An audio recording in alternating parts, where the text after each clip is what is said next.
S'il y a une vérité qu'on ne dit pas assez sur janvier, c'est que les résolutions, elles sont fragiles. Car si en les prenant, on se sent forte, on se sent inspirée, on se sent prête, la lenteur du mois de janvier, elle fatigue, elle inquiète, elle insécurise. Le mois de janvier, c'est un mois qui est long. Et la puissance à prendre en janvier, c'est ralentir pour ne pas subir la lenteur du mois. Janvier, c'est quoi? Janvier, c'est l'hiver, c'est la nuit. Le corps, il veut être au chaud. L'âme, elle veut du calme et le système nerveux de la sécurité. Alors, pour s'aligner, on pose son attention pour se stabiliser, car c'est un mois pour se recentrer, et plutôt qu'un mois où on se met des objectifs. S'il y a une résolution à avoir en janvier, c'est prendre soin de soi. Déjà, prendre soin de sa santé. C'est prendre ses rendez-vous médicaux, c'est checker et avoir un suivi de santé au moins sur le premier trimestre.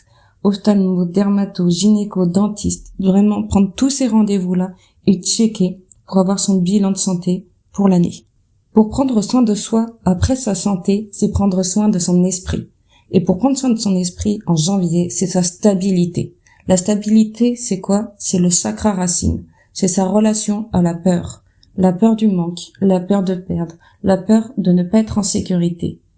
C'est un sujet que je vais approfondir dans le prochain podcast, justement sur la gestion des émotions, parce que sans stabilité intérieure, on peut avoir aucune résolution, aucune ambition ne peut se tenir. C'est vraiment le chakra à équilibrer. Prendre soin de soi aussi, c'est en posant ses limites. Poser ses limites de temps. Où est-ce que j'ai gaspillé mes heures? Mes limites émotionnelles. Qui a accès à tes émotions sans en prendre soin? Les limites énergétiques. Qu'est-ce qui te vide inutilement? Les limites financières. Qu'est-ce que tu gagnes? Qu'est-ce que tu dépenses? Et qu'est-ce que tu dépenses inutilement? Regarde tes réponses, parce qu'il s'agit là de tes bases. Le soin de son esprit, après avoir posé ses limites, c'est clairement protéger son énergie sociale. Comme je disais, le corps il veut du chaud, le mental du calme. Et pour ça, on choisit qui on voit en janvier. C'est un choix précis, et c'est un choix où il y a peu de personnes. Car on voit des personnes avec qui on peut s'écouter et avec qui on peut partager. Et s'il y a des personnes qui vont être imposées, comme par exemple au travail, avec qui, forcément, moi je sais que ça va rien m'apporter, je réduis mon temps avec eux. Je reste factuelle et surtout, je ne donne pas accès à mon émotionnel. Il y a 2 ans, j'avais comme ça un manager très contrôlant, très dans l'affect et il vampirisait mon énergie et surtout, il avait accès à mes émotions parce qu'il me mettait en colère. Il mettait des réunions longues qui étaient inefficaces et je ne pouvais plus le supporter. J'avais qu'une envie, c'était de partir, de changer de travail à cause de lui. Et malgré mes recherches, alors que j'ai jamais eu de problème pour trouver du travail, j'avais rien qui aboutissait. J'avais à chaque fois que mes entretiens, ça se finissait ou merci, mais on a trouvé quelqu'un d'autre ou plus de réponse. Du coup, je me suis dit, ça sert à rien. Je suis condamnée pour le moment à devoir le supporter. Je vais plus lui donner accès à mes émotions. Je vais plus lui laisser avoir d'impact sur moi et j'ai changé d'approche. Et j'ai changé mon attitude. En réunion, lorsqu'il partait dans les émotions, je rappelais l'ordre du jour. Je justifiais pas et la vie s'est organisée autour de ça. Il a commencé à avoir de plus en plus de déplacements et les 5 heures de réunion qu'on avait se s'est réduit à un petit mail en début de semaine pour savoir où étaient mes objectifs. Et ça a duré jusqu'à ce que j'obtienne une nouvelle opportunité ailleurs. Et ça a été là le pouvoir, c'est quand on se stabilise, quand on s'ancre, quand on s'aligne, le reste il se met en place et il s'aligne à nous. L'univers, il va t'entendre, il va se dire « Ok, elle a changé son approche, ta vie va s'aligner à ton objectif. » Et pour finir, et pour prendre soin de moi et de mon esprit et de mon corps, on l'entend souvent, mais c'est réel, c'est le sport. C'est pas une option. C'est pas quelque chose que tu vas remettre à plus tard. Non, c'est le sport, c'est des séances qu'on bloque dans son agenda. C'est des rendez-vous qu'on honore. Parce que le sport, ce qui va permettre de stabiliser son chakra racine, qui va permettre de gérer la peur, ce qui va permettre de gérer les émotions, le sport en fait intégralement partie et doit faire partie de ta vie.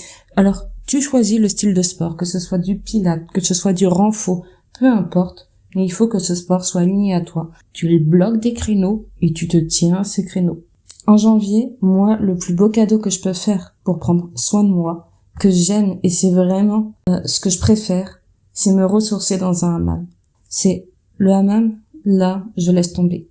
Je ressens la chaleur, je ressens l'eau, le silence. C'est un reset énergétique et c'est mon acte d'amour le plus puissant du mois de janvier. Parce que c'est vraiment le moment où le corps veut du chaud, le corps veut du calme, le hammam est le meilleur endroit où être. En lien toujours avec prendre soin de mon corps, c'est prendre soin de mes organes. En janvier, la symbolique, ce sont les reins et la vessie. Alors, je vais prendre soin d'eux. Je vais prendre soin d'eux avec des jus de cranberry, de l'ortie. Je consomme de l'eau chaude, des bouillons, des soupes. Peu importe les résolutions, c'est déjà d'avoir cette base solide en prenant soin de soi. Pour le reste, on peut mettre des objectifs avec des dates, avec des décisions. Comme ça, il n'y a pas de résolution vague, mais des choix très clairs. Et là-dessus, en janvier, il y a 2 dates qui sont importantes par rapport aux résolutions. C'est déjà le 3 janvier, donc maintenant, parce que c'est la pleine lune en Cancer. Le Cancer, c'est un signe qui est lié aux émotions, qui est lié à l'introspection, là où la sensibilité, elle peut être amplifiée. Et pour cette occasion, faire un rituel pour laisser partir des blessures émotionnelles du passé. C'est prendre le temps de réfléchir et choisir à ce que vous voulez laisser partir, en ressentant ce qui doit partir. Donc, vraiment prendre le temps, réfléchir, quelle émotion, quelle chose du passé, quelle blessure émotionnelle vous avez envie de laisser partir. Cette émotion, cette blessure, dites-lui ce que vous voulez, ce que vous ressentez, ce qu'elle fait ressortir. Remerciez-la même d'avoir été là, d'avoir été un signal dans le passé, mais dites-lui au revoir et regardez-la partir. Deuxième date importante, le 18 janvier, c'est la nouvelle lune en Capricorne. Le Capricorne, globalement, c'est quoi? C'est l'ambition, c'est avancer, c'est la vision. Alors, les résolutions, à ce niveau-là, vous pouvez en prendre maximum 3. Parce que le Capricorne, il va pas se disperser avec une multitude. Prenez vraiment 3 principales, et si vous en avez qu'une, c'est très bien. Visualisez votre objectif, ressentez-le. Surtout, très important avec cette nouvelle lune, définissez des actions concrètes pour atteindre cet objectif que vous pourrez mettre en place dans les jours qui suivent. Car le Capricorne, c'est un signe qui veut des actions, c'est un signe qui veut s'engager pour de vrai. Pour finir et pour résumer, janvier, c'est un mois qui te demande pas la perfection, mais qui demande de prendre le temps de devenir solide.